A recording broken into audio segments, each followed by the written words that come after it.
The youth want to talk to the trusted adults in their lives about the issues they face, even if these are difficult or awkward topics.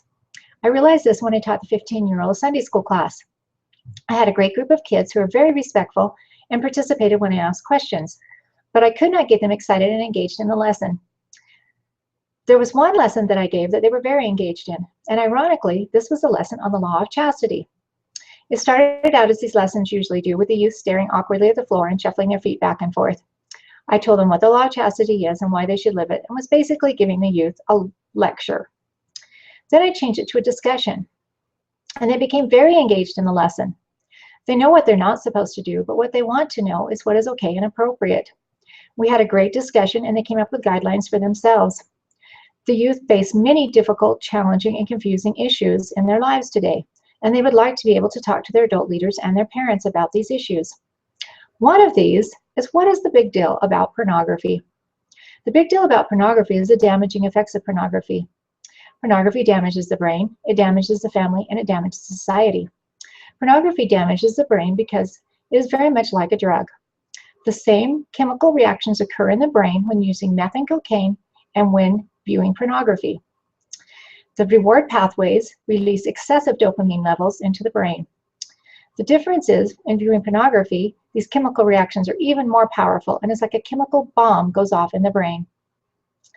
And studies have shown that in the brains of teenagers, the reward pathways are 2 to 4 times more powerful than those in the adult brain, which means even more amounts of dopamine are being released into their brains. And just as with drugs and viewing pornography is addicting.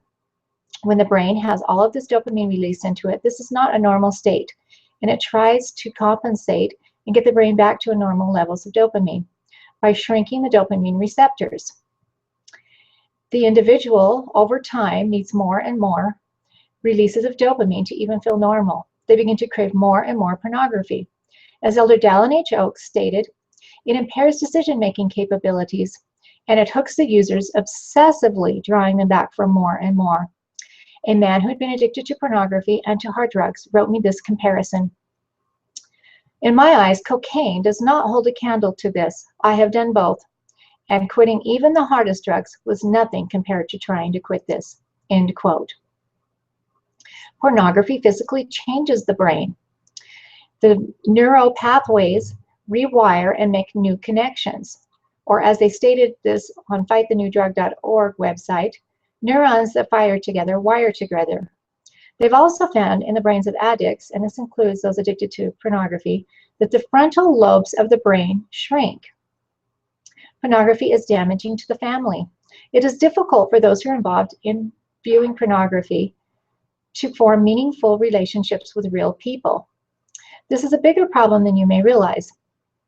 My daughter has found with every boy that she has gotten close to or has dated and become close friends with, that they have an addiction to pornography, or they become addicted to pornography. They think they can hide this, but it's very obvious to those who are aware of the warning signs. My daughter can tell within a few minutes of meeting someone if they have a problem with pornography. She's very supportive of these young men and encouraging them to overcome their addictions. But she cannot be in a committed relationship with any of them because of the way they treat her in a relationship. In a journal on the social effects of pornography, in an article called Pornography and Violence, M.A. Layden stated, "Healthy relationships are built on equality, honesty, respect, and love. In porn, it's the reverse. Interactions are based on domination, disrespect, abuse, violence, and detachment." I personally know of the damaging effects of pornography on the family. My sister married a really sharp returned missionary in the temple. They had 4 beautiful daughters, and their dad was the best dad ever. With him, everything was awesome, and everything was an adventure. Even going to the grocery store was an adventure. And they were the cutest little family. But then he became involved with pornography, and his personality and his interactions with his family totally changed. He became very abusive of my sister, and she finally divorced him. After he was out of the home, her 2 older daughters told her that their dad had been sexually abusing them, and that he had threatened to kill their mother if they told.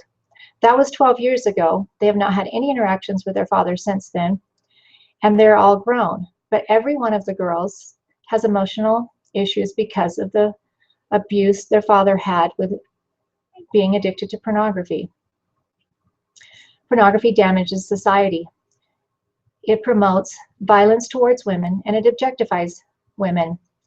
Women begin to believe that abuse is normal in relationships. Two of the side effects in individuals who are viewing pornography are a lower material success in life and a change in beliefs. Both of these have damaging impacts on society. Now that you know the damaging impacts of pornography on the brain, the family, and society, it's time for you to get involved and to talk to your children. It's not a matter of if they will be exposed, it's a matter of when. 80% of first-time exposure occurs in the home between the ages of 4 and 11. And this is not just a boy issue. My best friend's daughter became addicted to pornography when she was 9 years old. There are some great websites that you can go to find out more information. One of these is the church's website, overcomingpornography.org. They also have a parent's guide, which is very helpful for parents in talking to their children about healthy sexual relationships. You can get that online or through one of the bookstores. The other website is fightthenewdrug.org. This is a fantastic website that has many articles.